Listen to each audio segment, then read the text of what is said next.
بدانید ما آسمان و زمین و آنچه را بین آنهاست برای بازی خلق نکردیم.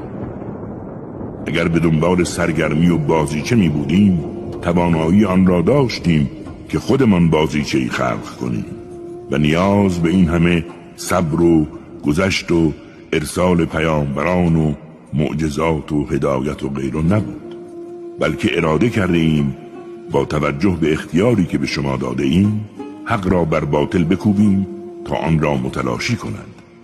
آنگاه خواهید دید که باطل رفتنی است. پس وای بر شما به خاطر توصیف هایی که از خدا می کنید.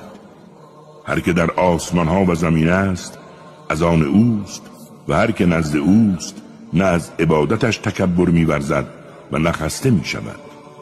شبان روز تسبیح خداوند را می گویند و سستی نمی کنند.